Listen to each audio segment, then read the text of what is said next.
Muy bien. Bueno, pues buenas tardes a todos. Mi nombre es Fausto, soy historiador del programa Pilares del Gobierno de la Ciudad de México y vamos a dar inicio a esta que es la quinta charla sobre historia de México.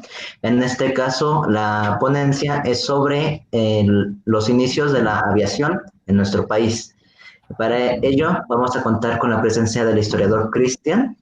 La diferencia de los compañeros que antes se han presentado es egresado de la UAM, de la Universidad Autónoma Metropolitana, y tiene dos carreras, la primera como ingeniero y la segunda como historiador, lo cual pues es bastante bueno porque como ingeniero también nos puede aportar grandes cosas respecto a este tema. Y pues bueno, sin más preámbulo, Cristian, te doy la palabra para que puedas comenzar.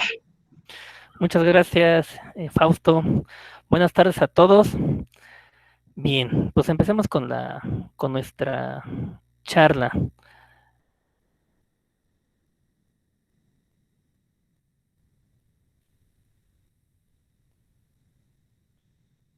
Ok, ¿se alcanza a ver la presentación? Sí, sí se ve. Muy bien. Es que esos eran los errores técnicos que tenía hace un momento.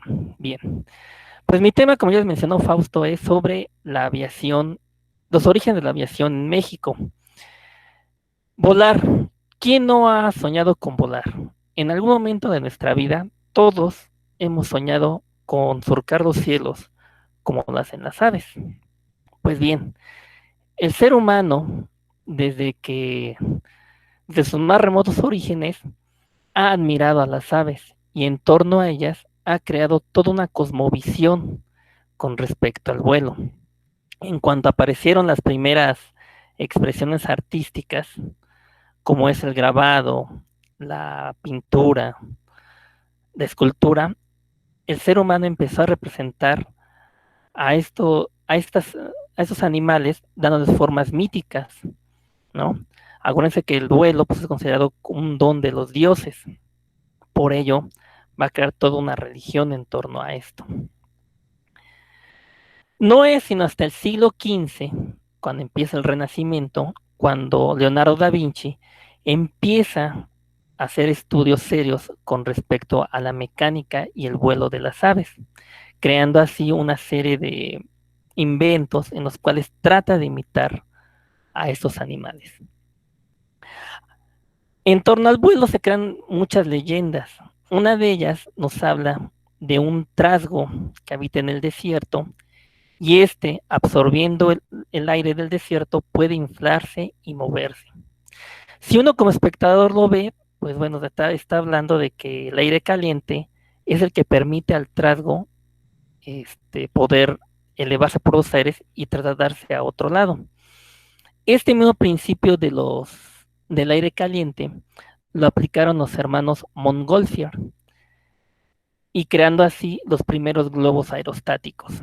Sin embargo, estos quedaban a merced de los elementos de la naturaleza, como son la lluvia, el agua o también el sol, y no eran autónomos en el vuelo.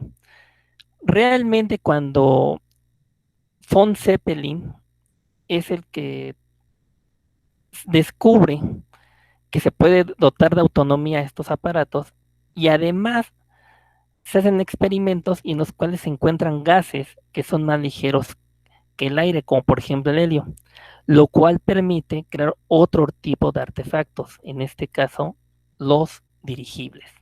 Los dirigibles ya son más autónomos, sin embargo, son grandes objetos que no permiten un desplazamiento o una gracilidad de movimiento, un desplazamiento más fino, más acorde.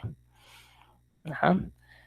Entonces, no va a ser sino hasta principios del siglo XIX cuando a hacer experimentos y se dan cuenta que lo que no permite que los objetos puedan elevarse y vencer la fuerza de gravedad, pues es la fuerza. Tienen que encontrar un medio de locomoción que les permita a los aviones levantarse, surcar los cielos. Esto no se va a lograr hasta finales del siglo XIX, cuando se perfecciona el motor de combustión interna. Uh-huh. Los automóviles de aquel entonces pues usaban un sistema un tanto rudimentario. Cuando hay un cambio en los motores es cuando se permite adaptarlos a los aviones y es cuando empieza realmente la era del vuelo. Todos sabemos que en 1903 los hermanos Wright a bordo de su avión, bueno, aeroplano, avión, un poco rudimentario llamado el Flyer, son los primeros en lograr que un objeto más pesado que el aire levite, pueda levantar el vuelo. Ajá, aquí la hazaña de los hermanos Wright es de que ellos hacen el motor, porque antes no se fabricaban, y pueden hacer que su avión despegue. Sin embargo, no solamente estos entusiastas de la aviación aparecen en Estados Unidos, también en Europa.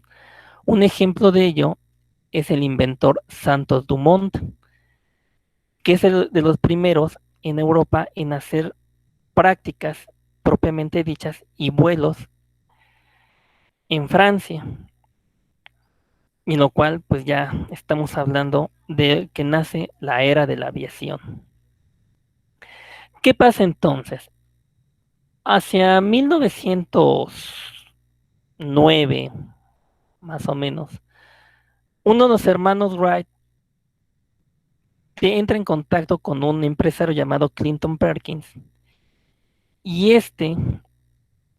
con ayuda de él, crea la primera fábrica de aviones en todo el mundo prácticamente, y es en Estados Unidos. La fábrica va a funcionar de 1910 a 1915, que es cuando Orville vende la fábrica. Hacia 1908 los hermanos Wright dieron una serie de demostraciones tanto en Estados Unidos como en Europa, principalmente en Francia.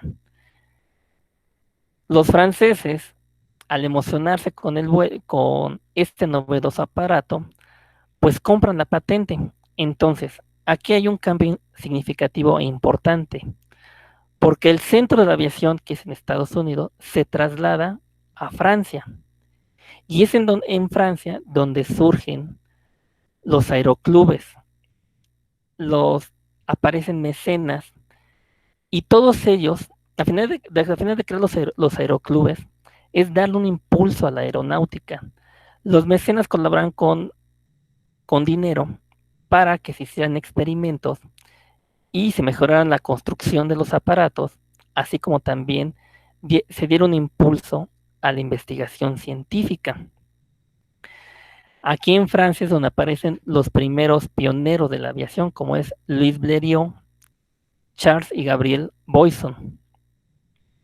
Bueno, ¿qué sucede aquí con la aviación en este punto? La aviación es vista como un deporte, no tiene nada que ver con el transporte o con que sea un arma, sino es visto como un deporte como ahora son la carrera de autos. Entonces hacían competencias a ver qué avión podía cruzar el canal de la Mancha en menor tiempo.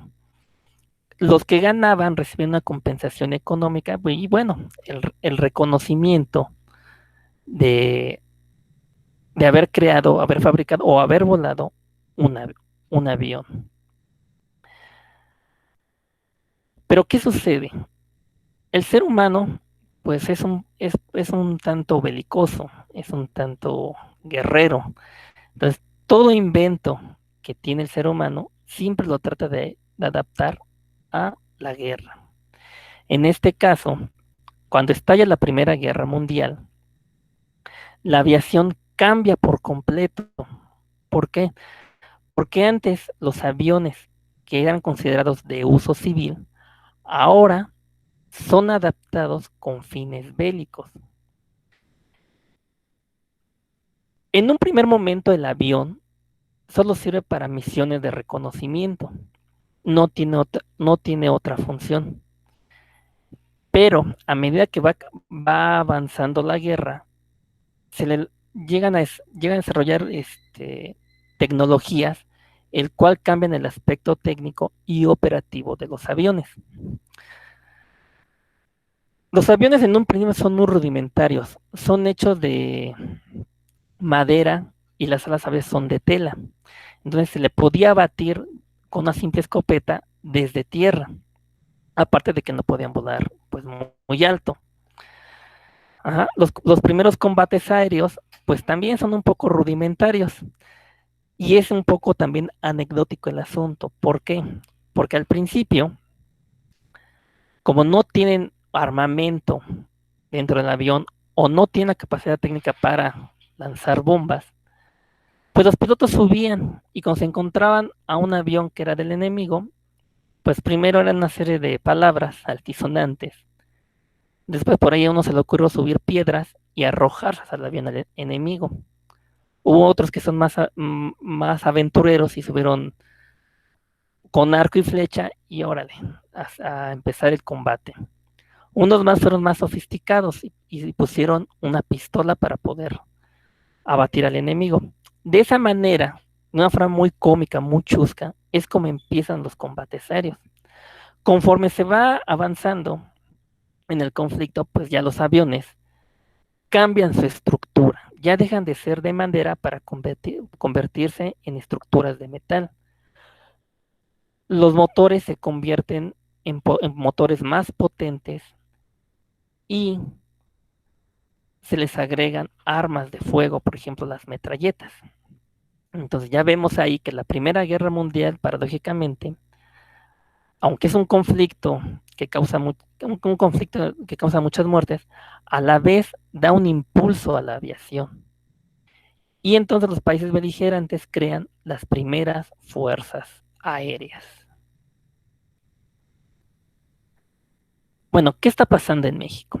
En México, pues también se tiene una emoción por la aviación. Desde el siglo XIX se hacen experimentos primero con globos aerostáticos. Uno de ellos es todo, yo creo que algunos de ustedes hayan escuchado hablar de los globos de Cantoya. Bueno, Joaquín Cantoya y Rico es de los primeros aeróstatas que tiene México y es el pionero en esta rama. Hacia finales del siglo XIX hay investigadores que, bueno, yo digo investigadores, pero realmente no tiene nada que ver con la aeronáutica. Son mecánicos, son carpinteros, son incluso reparadores de bicicletas los que empiezan nuestra aviación, nuestra aeronáutica. Empiezan a hacer experimentos con planeadores. También en este punto pues es un tanto anecdótico, ¿no? Porque ¿cómo es que hacían que volara un planeador? Pues bueno, se iban a un cerro, veían una pendiente, corrían y se arrojaban. ¿Qué era lo que hacían? Pues que planeaban. Ajá. Recordemos que los aviones pues también no eran tan pesados. Pero, pero estos entusiastas de la aviación tienen por medio de cables, por medio de revistas, tienen acceso a los conocimientos de lo que está pasando en otros países, por ejemplo Francia, por ejemplo Estados Unidos. Uh-huh. Hacia 1912, perdón, 1909, llega el primer avión a México. Lo trae el empresario Ernesto Pujibert, que es dueño de la empresa tabacalera El Buen Tono. Sin embargo, el avión tiene ciertas dificultades para levantar el vuelo. ¿Y qué sucede? Que ese avión se queda más bien en un almacén y ahí va a permanecer. Después va a llegar Alberto Braniff. Alberto Braniff era miembro de una de las familias más acaudaladas que tenía México. Y su familia tenía propiedades en Francia. Dice la leyenda que cuando Braniff se encontraba en su castillo en Francia, ve volar un avión y este avión está arrojando panfletos. Rápidamente él fue, recogió uno y vio que se daban clases de aviación. Entonces fue hasta donde estaba el lugar donde se daban las clases y pidió que le enseñaran a volar. Aquí fue Gabriel Boyson, como ya lo vimos anteriormente, uno de los pioneros, quien le enseña a volar. Entonces, Braniff emocionado, regresa a México, pero trae consigo un avión que es de fabricación francesa, del tipo Boison. Sin embargo, aquí en México, pues no existe la infraestructura o el conocimiento técnico para poder volar el avión. Ajá. Su familia es dueña de los llanos de Balbuena. Ahí, en este lugar, manda a que se aplane el terreno, manda a hacer un hangar un tanto rudimentario y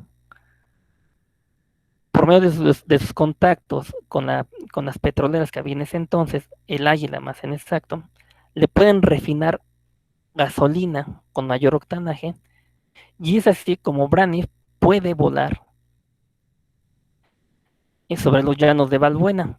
Claro, el vuelo apenas si lo levanta unos cuantos metros y también unos cuantos metros de distancia es su traslado.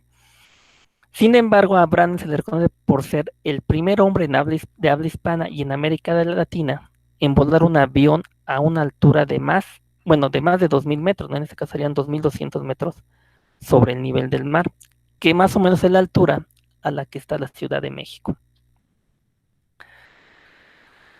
Con esto, pues empieza un auge de la aviación aquí en nuestro país. Los entusiastas pues, se ven, que estos conocimientos lleguen a México, se queden y sobre todo que los mexicanos podamos tener una aeronáutica propia.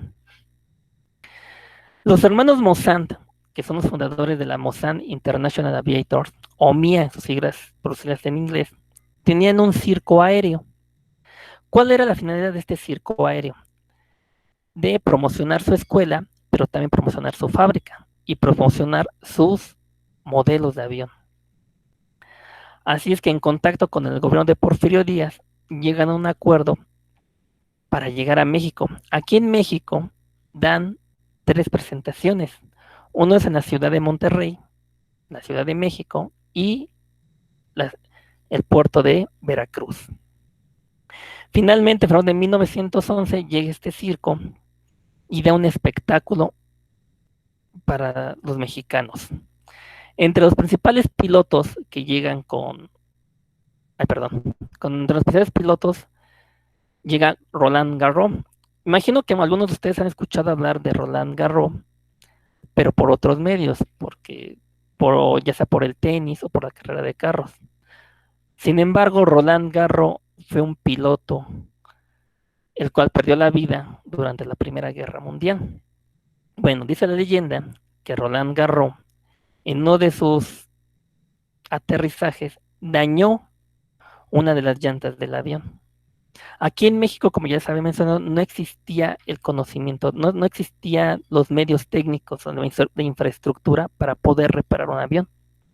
Sin embargo, un entusiasta que posteriormente se va a convertir en ingeniero, va a ser el ingeniero Guillermo Villasana, quien se va a acercar a Roland Garros y le va a decir que él puede reparar su avión. Al principio Roland Garros no le creía, así que fue al taller que él tenía de reparación de bicicletas, vio que tenía los instrumentos necesarios y permitió que Villasana pudiera reparar el avión. Esto también fue una ayuda, bueno, no una ayuda, más bien permitió que Villasana estudiara a fondo la estructura del avión para posteriormente fabricar en México los primeros aviones. En noviembre de 1911 llega por segunda vez el circo aéreo. En esta ocasión se le invita al presidente Francisco I. Madero a que forme parte del espectáculo, le invitan a que suba a un avión y dé el primer vuelo. Bueno, pues a nivel mundial, el primer presidente que sube a un avión y puede darse ese lujo es Francisco I. Madero. ¿Qué pasa posteriormente? Madero pues es derrocado, mejor dicho, por Victoriano Huerta. Y como Huerta es un usurpador en el poder, pues es Venustiano Carranza quien organiza la revuelta contra Huerta. Y se da cuenta en un principio Carranza que el avión puede funcionar. De hecho, se dan algunas maniobras de bombardeo por parte de pilotos del ingeniero Villasana, pero obviamente los aviones de aquel entonces no están preparados para bombardear. ¿Por, ¿Por qué? Porque la misma onda expansiva del, del artefacto provoca daños en el avión y puede romper los fuselajes. Entonces el avión se desestima primero y están dudosos si en usar aviones o no. Carranza tiene principalmente su cuartel general en el norte, en Monclova, pero dado que es perseguido por las fuerzas federales, se traslada al estado de Sonora.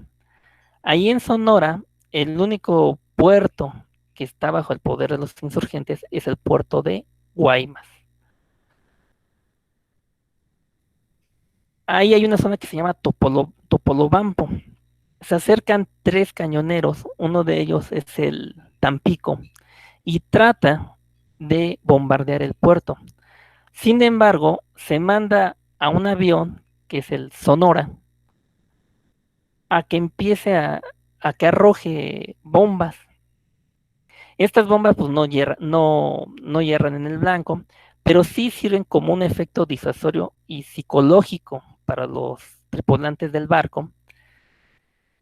Y entonces ese es el primer combate aeronaval de la historia. Entonces, que no les mientan, que no les digan que los primeros combates aeronavales fueron en Europa durante la Primera Guerra Mundial, fue aquí en México. Con la, con las, con la rebelión de Carranza, llegan a México el primer mecánico italiano llamado Francesco Santarini y los primeros pilotos, que es Charles F. Mills y George Puflea. Más adelante vamos a ver por qué son importantes estos personajes. Carranza ve entonces los alcances que pueda tener el avión y trata de adquirir más aviones, pero la Primera Guerra Mundial hace que los países construyan aviones solamente para sus ejércitos.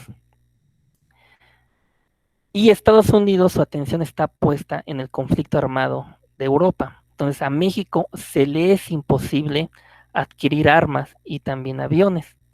Dice Carranza, pues sabes que si no podemos conseguirlos en el extranjero, entonces vamos a fabricarlos nosotros mismos. Y el 5 de febrero de 1915, por decreto presidencial, se establece el arma de aviación militar. También, hacia el 15 de noviembre de 1915, se crea la Escuela Nacional de Aviación en los Llanos de Balbuena, que eran propiedad de Alberto Braniff. Braniff los va a donar al gobierno para que ahí se establezca tanto los talleres nacionales de construcciones aeronáuticas como la Escuela Nacional de Aviación. Y empieza entonces para nuestro país la era dorada de la aviación, porque México empieza a fabricar sus primeros aviones. Con la fundación de los talleres nacionales de construcciones aeronáuticas, se van a construir 58 aviones. 41 van a ser biplanos y 17 van a ser monoplanos. Ahora, hace un momento les mencioné algunos extranjeros que fueron Anzani, Puflea y Povereski. Quien está al mando de la Escuela de Aviación es el general Alberto Salinas Carranza, uno también de los primeros pilotos y sobrino de Venustiano Carranza. Y los talleres nacionales de construcciones aeronáuticas quedan al mando del mecánico Anzani, que ya había participado en Italia en la construcción de aviones, y también de Guillermo Villasana. Esos talleres, aunque, bueno, ahora los podemos ver como muy rudimentarios, sin embargo, dan tecnología propia a México. En estos talleres se construyen aviones, pero también motores.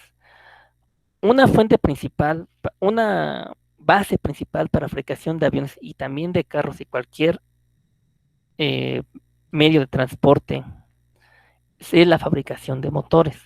En los talleres nacionales de construcciones aeronáuticas se construyen motores, pero también se construye una hélice, que es la hélice Anáhuac. ¿Cuál es la importancia de esta hélice? Bueno, los aviones que venían de Europa o de Estados Unidos tenían problemas para, para levantar el vuelo en la Ciudad de México. Esto es por su altitud. No permitía que los aviones pudieran rendir como tal. Villasana, al crear la hélice Anáhuac, que es la que estamos viendo en la imagen, permite que el motor pueda funcionar más óptimamente a un nivel, al nivel del mar en la que está la Ciudad de México, y puede hacer que los aviones levanten el vuelo, y no solamente lo levanten, sino también sean más rápidos, más ágiles. Ujú. Entonces, ve esto Villasana y Ansani y fabrican un motor que vaya acorde a la hélice Anáhuac, que son los motores de trébol, como el de la izquierda, y el motor SS en forma de estrella de México. Entonces, aquí México empieza a tener una tecnología propia en la aviación. Y no solamente propia, sino que la tecnología que se hace en México es de buena calidad, que está a la altura incluso de países como Inglaterra, Francia, Estados Unidos e Italia, Alemania. Entonces México ve su esplendor en cuanto a los orígenes de su aviación. Sin embargo, se ha de recalcar que los talleres nacionales de construcciones aeronáuticas van a funcionar hasta bien entrado la década de los 20 y después esos talleres van a dejar de ser talleres de manufactura para convertirse en talleres de mantenimiento. A los gobiernos de México que preceden a Carranza, pues se les hace más redituable comprar aviones que fabricarlos. Y esto pues es una pérdida para nosotros, porque entonces dejamos de construir aviones, dejamos de producir tecnología propia para ahora depender del extranjero. Y finalmente, en la década de los años 30, en los talleres desaparecen por completo. Entonces aquí vale la pena reflexionar un poco y pensar, si México es posible que puede fabricar aviones, ¿por qué no lo hacemos hoy en día? Si México fue capaz de fabricar motores y los aditamentos de un avión, ahora, ¿por qué no nos estamos fabricando? ¿Por qué tenemos que depender del extranjero? Pues hasta aquí llega un poco cargada mi plática. Te cedo la palabra, Fausto. Muchas gracias, Cristian. Muy interesante tu plática del día de hoy. Me dices cosas que la verdad desconocía. Yo pensaba que en México se desarrollaba la industria aérea a raíz de la Segunda Guerra Mundial, pero pues por lo que dices, pues fue todavía mucho antes, ¿no? Uh-huh. Incluso me llama la atención que se desarrolle justamente en medio de la Revolución Mexicana, que es un periodo de gran inestabilidad en el país. Y me sorprende también más saber que se establecieron lugares para fabricar aviones, cosa que pues es algo extraño en México, ¿no? México como que siempre está acostumbrado a comprar las cosas en lugar de producirlas. Pues bueno, de hecho, ahorita antes de comenzar con las participaciones, vayan pensando sus participaciones, por cierto, ya sea que las pongan en el chat o pidan la palabra, igual por el chat. Y bueno, yo lo contrasto un poco con el caso de Centroamérica, con el caso de Honduras en particular, porque tenemos que a raíz de esta Segunda Guerra Mundial va a participar Honduras. Muy buena exposición, dice Luis Ángel. Sí, bastante interesante. Eh, bueno, les comentaba, ahorita pasamos a las preguntas, que aquí, en el caso de Honduras, se va a unir a la Segunda Guerra Mundial con el bando de Estados Unidos, obviamente, por intereses que no vamos a ahondar. Y Honduras va a desarrollar su Fuerza Aérea Nacional a raíz de esta alianza con Estados Unidos. Previamente no había una fuerza aérea en este país. Y a raíz de esta Segunda Guerra Mundial, muchos países latinoamericanos van a tener su explosión en cuanto a la fuerza aérea. Y justamente por eso yo pensaba que aquí en México el contexto era similar. Sin embargo, pues lo que dices se contrapone con lo que yo pensaba. Y pues eso lo agradezco mucho que me desmientas en este aspecto. Y pues bueno, vamos a ver preguntas ahí por aquí.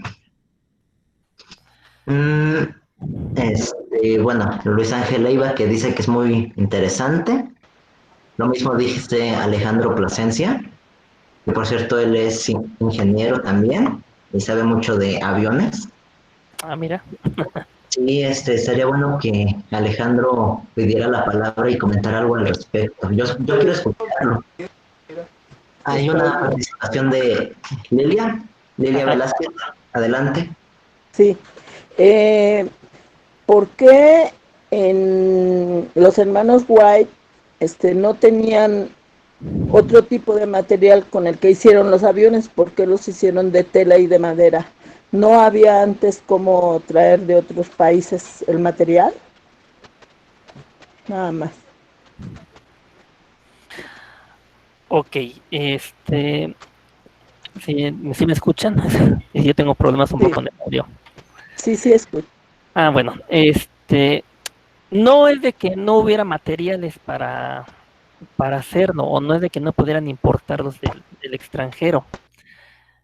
Simplemente se hacían de madera, se hacían bueno, las alas de tela, porque hay que recordar que la aviación apenas estaba empezando.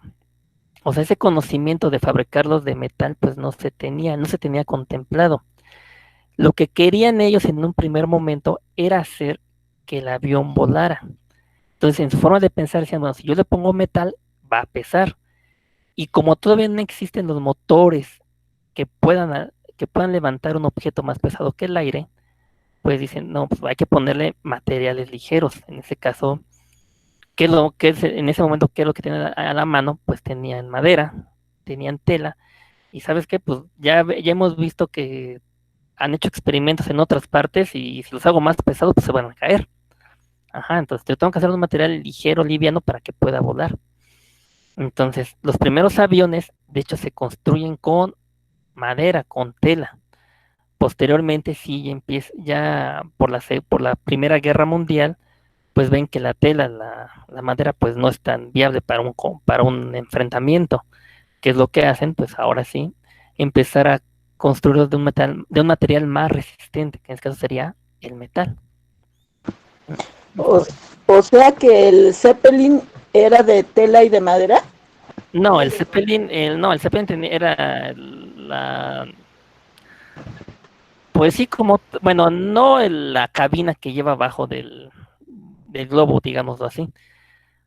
Más bien la cabina sí era un poquito no estoy muy seguro aquí, pero creo que sí era un poco de metal, un poco de madera.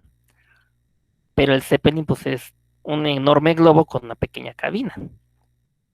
Entonces, la manera de funcionamiento del Zeppelin y la O manera sea que, no, del dirigible y del avión, pues son totalmente distintos, ¿no? o sea que ese no es un avión exactamente. No, no es un avión, es Ah, un ah, aeróstato, como el globo, los globos aerostáticos. sí. Muchas gracias. Muchas gracias, muy bien. Gracias. Muy bien, le doy la palabra a Alejandro. Ahora sí se va a animar a participar. Adelante, Alejandro. ¿Qué tal? Buenas tardes, ¿me escuchan ahí? Buenas tardes, sí. ¿Qué tal? Bueno, buenas tardes, pues muy interesante tu plática. La verdad es que yo desconozco mucho acerca de la historia de la aviación en el país. Ujú. Yo soy ingeniero en aeronáutica. Poco he escuchado acerca de lo que me has hablado, salvo por mi profesor, el doctor Carlos Manuel Rodríguez Román, y él nos hablaba mucho bueno, de lo poco que me acuerdo de la historia de la aviación, más especialmente Juan Guillermo Villasana López, creo que era el nombre completo de este cuate. De este ingeniero, Y ajá. sí nos mandé. No, sí, adelante, adelante. Ok. Sí, nos decía, bueno, que él fue uno de los principales constructores de planeadores en Pachuca, más o menos por el año de 1910. Y como bien lo dijiste, pues él fue el creador de la hélice Anáhuac, que de hecho se considera una innovación tecnológica mundial en 1912. Uh-huh. También hizo, bueno, él creo que fue el mecánico que reparó el tren de aterrizaje de Roland Garros durante los festivales aéreos de 1910. Uh-huh. Y de hecho también él creo que es el que primero que participa en un simulacro de bombardeo aéreo sobre la Ciudad de México. Eso fue por 1913. O sea, pues fue también considerado como digamos, el primer ingeniero en aeronáutica del país. Ajá. Y de hecho él, por mediados de 1907, creo que viaja a Nueva York, a Estados Unidos, para presentar un examen ante la Escuela de Aviación Americana y se le otorga el título de ingeniero en aviación. O sea, pues muy, muy interesante realmente la historia de la aviación en este país. Había un veracruzano, no recuerdo muy bien su nombre, que incluso él, pocos meses después de que los hermanos Montgolfier, no me acuerdo cómo se llaman, se elevaran sobre su globo aerostático, él lo hizo creo que al año siguiente sobre Jalapa. De hecho es considerado el primer, así que el primer humano que vuela sobre el continente americano. Entonces, pues yo creo que sí, al menos debemos estar orgullosos también acerca de lo que es la historia de la aviación en nuestro país. Uh-huh. Muy, muy interesante, la verdad. Sí, así es. Sí, Juan Guillermo Villasana, en principio, pues como no era ingeniero, como les comenté en un primer momento, él fue egresado de la Escuela de Artes y Oficios. No creo que esa escuela posteriormente la va a absorber el Instituto Politécnico Nacional, le va a cambiar el nombre. Y él empezó siendo un mecánico, simplemente un mecánico y reparador de bicicletas. Pero Villasana en Pachuca hizo incluso algunos modelos de avión, copiando a los aviones de tipo Blériot, y los puso a funcionar. De hecho, sí, sí funcionaban, pero ahí como que le faltaba algo, como que no tenían interés por aprender más. Cuando Roland Garros tiene su accidente, bueno, no accidente aéreo, sino hay por ahí una falla en su avión, a él pues, le permite analizar el avión, a ver qué es lo que he hecho, qué es lo que le falta, qué es lo que le pongo, qué le quito. Ajá. También a Villasana se le hace la mención de crear el primer túnel de viento aquí en México, y eso que le permite hacer experimentos sobre las alas. Entonces dice, mira, pues ya vi por dónde va el problema. Ahora esos conocimientos hay que aplicarlos, ¿no? Y empieza pues la época dorada para Villasana, la época dorada de la fabricación de aviones. Posteriormente, sí, en 1917 viaja a Chicago, primero a Nueva York, primero a Chicago, luego a Nueva York. Y en Chicago es donde en la Mossad Aviators, es donde hace el examen, perdón, en Nueva York, pero es en Chicago donde se titula como ingeniero aeronáutico. Propiamente dicho, el primer ingeniero aeronáutico que tiene México es el ingeniero Juan Guillermo Villasana. Uh-huh. Uh-huh. Así es. No, pues, pues gracias por la explicación. La verdad es que yo desconozco mucho de esto, pero es muy interesante todo lo que acabas de decir. Sí, muy bonito tema la aviación. Vale, pues, gracias. Sí, hasta luego. Hasta luego. Gracias, Alejandro. ¿Quién más gusta participar? Aquí, pues vayan escribiendo su comentario o pidiendo la palabra y ahorita los vamos asignando. Bueno, por lo pronto, en lo que alguien más participa, yo te quiero preguntar algo, Cristian. Sí, dime. Algo que siempre se le ha cuestionado a varios científicos es este aspecto de que la ciencia te da principios para lo que es lo bélico, para todo lo bélico. Ajá. Y pues bueno, vemos que, por ejemplo, ya en la Segunda Guerra Mundial va a ser muy desarrollada la tecnología enfocada justamente a la guerra. Yo te quiero preguntar, ¿cuál es tu postura respecto a estos aspectos científicos que son utilizados para el ámbito de la guerra en un principio y no precisamente para el bienestar de la población como se pensaría que debería de ser, correctamente hablando. Bueno, pues en un principio, pues yo estaría en contra, porque, bueno, yo sería en contra, porque en el sentido de la aviación y de otros inventos, se desarrollaron para hacer un bien a la sociedad, ¿no? Desgraciadamente el ser humano ve que estos inventos se pueden aplicar a la guerra. Y yo soy en contra de que los inventos que tienen un bien para la sociedad se conviertan en instrumentos de guerra, instrumentos pues, prácticamente de muerte, ¿no? Ahora, en el caso contrario, porque hemos visto que también hay inventos militares que cambian, que cambian y de repente se convierten en, en objetos para el uso civil. Bueno, en esa parte, pues finalmente es conocimiento y si finalmente es ciencia, finalmente es tecnología, que se puede aplicar de, de, lo de algo agresivo, algo de guerra, a algo pacífico, ¿no? Por ejemplo, me viene a la memoria así rápido el Internet. El Internet en un principio fue desarrollado por las Fuerzas Armadas de Estados Unidos para transferir datos y solamente era para uso militar. Posteriormente, pues ya todos tenemos Internet en casa, ¿no? Entonces, ahí ves algo positivo de ese primer descubrimiento hecho por militares adaptado a la sociedad. Y pues todos alcances pueden tener el Internet actualmente, ¿no? Se puede sacar información, se puede sacar bueno, todo un sinfín de cosas, es muy amplio la gama. Ujú. Muchas gracias, Cristian. Sí, de hecho, pues yo creo que el problema no es que la ciencia desarrolle principios para desarrollar tecnología, sino yo creo que el problema es el fin que se le da, Ajá, la aplicación que se le da a esta tecnología. los Y, fines. exacto.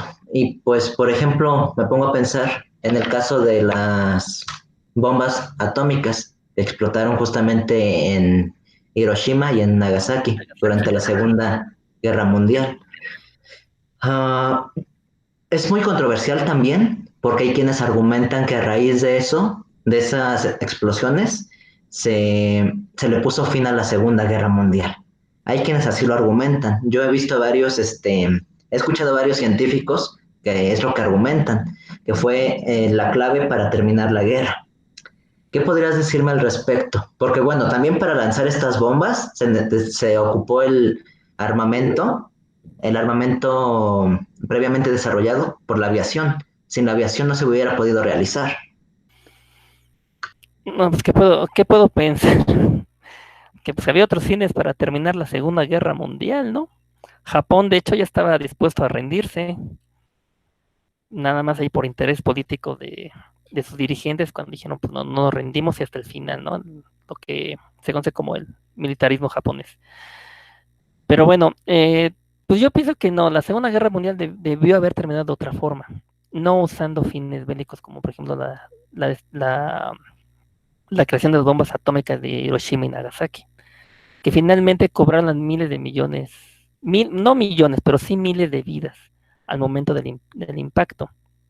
Y es cuando te cuestionas, ¿realmente valió la pena una demostración de tal magnitud de poder por parte de Estados Unidos hacia Japón? ¿O el conflicto se debió haber solucionado de otra manera, de una manera más diplomática y pacífica? Y sí, yo no estoy un tanto de acuerdo en que digan que la Segunda Guerra Mundial se terminó por la explosión de las bombas de Hiroshima y Nagasaki. O sea, definitivamente ahí debió haber otro medio, otro camino para alcanzar la paz y no llegar a estos términos, ¿no? Muy bien, Cristian. Igual concuerdo contigo. Le doy la palabra a Zaira. Adelante, Zaira. Gracias. Buenas tardes a todos. Yo quisiera saber si Cristian tiene más o menos en qué momento, en qué fecha se empezó aquí en México a construir aviones, pero para uso de pasajeros. No sé si tengas una idea. Y asimismo, aunado a esto, si hay algún avión que se pueda decir que es 100% mexicano hasta la actualidad. ¿Hay algo así o no? ¿O seguimos dependiendo del extranjero para nuestra aviación? Sí, bueno, más que nada, buenas tardes ahí. Bien, pues México no fabrica aviones de pasajeros. Nunca los ha fabricado como tal. México actualmente fabrica aviones, pero de pequeña envergadura. Más bien hace avionetas. Entonces, las avionetas pues tienen distintos usos, ¿no? Pueden ser para fertilizar los campos, para la propaganda, pero México actualmente no hace aviones de gran tamaño, de gran envergadura.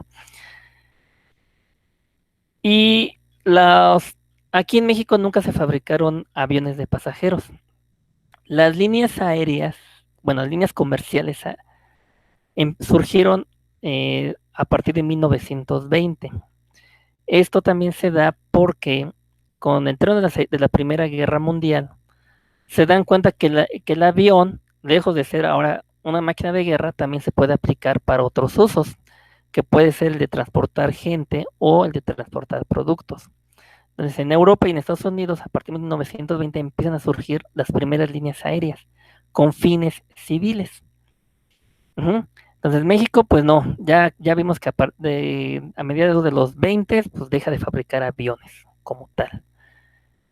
Y en ese momento que deja de fabricar aviones, pues nosotros empezamos a depender del extranjero y actualmente pues dependemos del extranjero para lo que es la aviación comercial, para la aviación de guerra. Y solamente nos quedamos digamos, con un pequeño trozo de aquel pastel, ¿no? Entonces, pequeñas avionetas es lo que México actualmente fabrica. Lo que estaba viendo hace algunos días es de que México trata ahora ya de empezar otra vez a fabricar aviones de tipo militar. Ajá, pues hay convenios entre las Fuerzas Armadas y, por ejemplo, la Universidad de Querétaro, que es donde está ahí la Escuela de Aeronáutica, para ver si México puede fabricar aviones por lo menos de entrenamiento y posteriormente ser autónomos y pasar a hacer aviones de combate. Pero hasta ahí queda nuestro conocimiento todavía.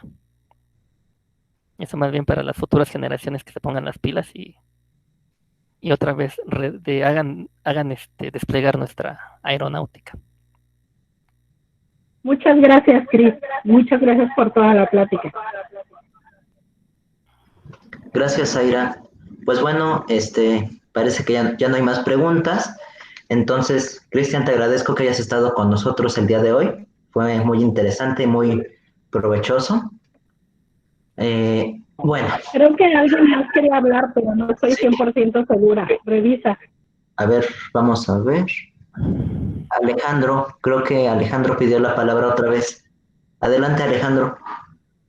Perdón. ¿Qué tal aquí dando lata otra vez? Tengo una pregunta, ¿qué es lo que realmente nos ha limitado como para poder desarrollar, pues no tanto, o sea, no solamente nuestra industria aeronáutica, sino también nuestra industria mecánica? O sea, ¿qué es lo que, o sea, hay algún factor histórico, no sé, algún dato que ustedes tengan de que, ¿sabes qué? Por esta razón no hemos podido desarrollarnos como, no hemos podido construir aviones civiles, aviones militares, lanzamiento de satélite, o sea, ¿qué es lo que nos ha detenido? Esa sería mi pregunta. Bueno, yo pienso que lo que ha detenido a México en la fabricación de aviones, de carros, de lanzar cohetes al espacio y todo lo que es la tecnología, pues más bien somos nosotros mismos, nuestros propios dirigentes en nuestro propio gobierno. O sea, ¿por qué fracasaron los talleres nacionales de construcciones aeronáuticas? ¿Por qué dijeron, se dejan de fabricar aviones y mejor los compramos al extranjero? Pues una de las razones es de que México, por ejemplo, siempre quiere hacer productos para nosotros mismos. Y en lugar de que México, por ejemplo, en el caso de los aviones, México empezar a hacer aviones para exportar al extranjero, pues nunca lo hizo. Ujú. Por ejemplo, a México, cuando está la revolución, hay crisis económica. Es cuando el gobierno de Carranza debió haber dicho, ¿sabes qué? Vamos a hacer concursos para tener ¿cómo se llama? Una inversión privada. Y así no solamente el Estado está absorbiendo los gastos, sino también el resto del pueblo y poder desarrollar aviones.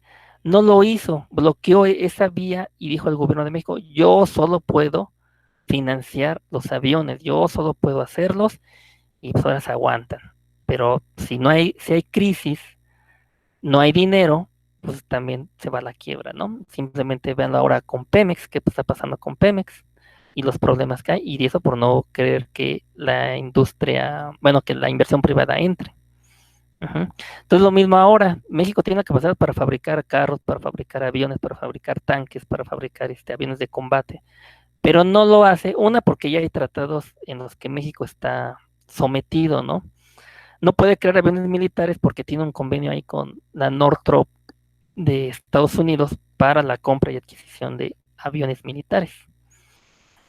Entonces, pues es lo mismo, es cuento de nunca acabar, más bien ahí es que el gobierno se ponga las pilas, permita que haya una inversión extranjera, así como también, pues ahí deshacerse de algunos tratados en los cuales México no puede desarrollar su industria al 100%. Vaya, vaya. Pues sí, entonces más que una intervención, intervencionismo extranjero es más que nada nuestros propios gobiernos los que nos han limitado de esa manera. Ajá, y como les comentaba, pues también hay tratados en los cuales pues, no dejan que México se desarrolle como tal. De repente como que se rompen unos, de repente como que se rompen otros, pero siempre y cuando, siempre terminan firmando los mismos tratados, ¿no? Híjole. Así es. Y bueno, pues una última pregunta más para acabar. Ajá. Es cierto que Zbigniew Brzezinski, bueno, ustedes son historiadores, han de saber, la verdad es que yo lo desconozco, alguna vez dijo que a Estados Unidos no le conviene tener un Japón en la frontera del sur. Pues sí, no le conviene, no le conviene porque si no, pues imagínate, sería ahí bloquear sus intereses en todo el continente americano, ¿no? Sobre todo México, bueno, yo no soy muy especialista en el tema, pero México en alguna parte de su historia ha sido el contrapeso de Estados Unidos en cuestión de política hacia América Latina. Siempre ha sido México ha sido una barrera, sobre todo en la época de los 60, en la Guerra Fría, muchas políticas que quiso meter Estados Unidos en América Latina fueron bloqueadas por México. La doctrina Estrada, ¿no? Que llaman. La doctrina Estrada, ajá. Por ejemplo, pues se me viene a la memoria cuando Estados Unidos dijo que le iban a poner un cerco a Cuba. El único que no aceptó los términos de Estados Unidos fue México, en el continente. Dijo, no, yo no te hago caso, yo sigo hablando de la Cuba y te aguantas. Ajá. Entonces, Vale. sí, recientemente a Estados Unidos no le conviene tener un Japón en la frontera sur. Entraría en competencia, ¿no? Bueno, quién está ahora con Trump, que está todo el rato con Estados Unidos, pues quién sabe. Bueno, son tiempos distintos. Si las cosas cambian, ¿no? Uh-huh. Bueno, pues muy amable, gracias. Luego,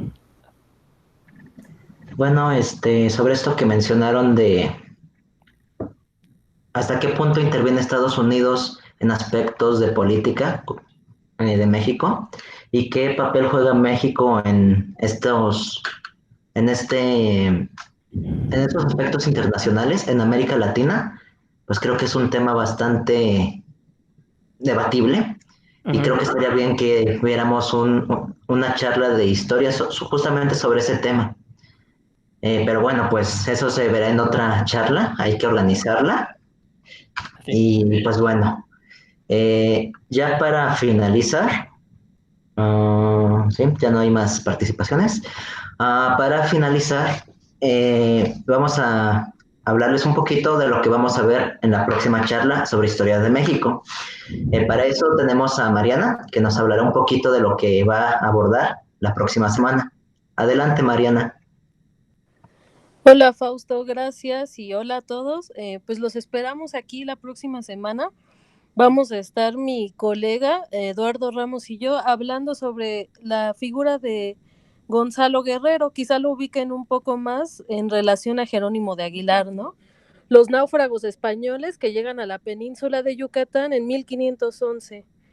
Y pues se va a explorar un poco, se va a hablar sobre este personaje, siendo que es uno de los primeros europeos que se asientan en el seno de una cultura indígena, ¿no? Como la maya, y cómo fue cambiando su concepto a lo largo de la historia, fue tomado por los españoles como un traidor, y pues sí, de eso se va a hablar en esencia. Gracias, Mariana. Sí, se va a hablar de un personaje que pues era español y a la mera hora terminó peleando y muriendo como maya, después de que fue tomado prisionero aquí por los pueblos mayas me parece que fue en Yucatán o en Campeche, no recuerdo bien Sí, ahorita, en Yucatán. en Yucatán. Y pues es como un caso aislado que muchos no conocen. Yo honestamente no recordaba hasta que me mencionó Mariana y como que ya recordé de mis clases de historia de la prepa, de este personaje. Entonces, pues va a estar interesante la próxima semana. Y pues bueno, les tengo que comentar también otra cosa. Luis Ángel, ¿puedes poner ahora sí la presentación? A ver, ahorita que la ponga. Bueno, resulta que el jueves que viene se cumple un año más de la conquista, mejor dicho, de la caída de México Tenochtitlan. Y justamente yo voy a estar dando una pequeña ponencia por parte de Pilares a nivel Ciudad de México, en el canal oficial de Facebook de Pilares de la Ciudad de México, sobre este acontecimiento. ¿Por qué? Porque estamos a un año de que se cumplan 500 años de la conquista de México Tenochtitlan. Entonces, aquí les pongo el flyer. En total vamos a ser 5 historiadores. Me parece que los 5 somos de la Facultad de Filosofía y Letras. Y pues cada uno tendremos una participación de 15 minutos. Aún no me confirman bien el horario, pero pues se los estaré haciendo llegar vía correo electrónico para, para que si gustan nos puedan acompañar la semana que viene. Yo quiero pensar que no va a chocar con el horario de la charla sobre historia de México que tenemos, pero cualquier cosa, por favor, estén al pendiente del correo electrónico. Les voy a estar haciendo llegar avisos por cualquier cosa. Pues bueno, eso es lo que les quería comentar. Luis, ¿puedes dejar de compartir, por favor? Y pues bueno, con esto finalizaríamos la quinta charla sobre historia de México y para mí fue un gusto que nos acompañaran una vez más y pues nos estaremos viendo la semana que viene. Agradezco su asistencia en nombre del gobierno de la Ciudad de México y en especial del proyecto Pilares. Eso es todo. Muchas gracias. Hasta la próxima. Gracias. Hasta luego. Hasta luego. Hasta Gracias. luego. Gracias por venir. Buenas tardes. Y los Gracias. esperamos Gracias, el bonito próximo día. jueves. Bonito día. Gracias por estar aquí. Bien, bye. Adiós. Adiós, Miriam. Hasta luego. Hasta luego. Muchas gracias.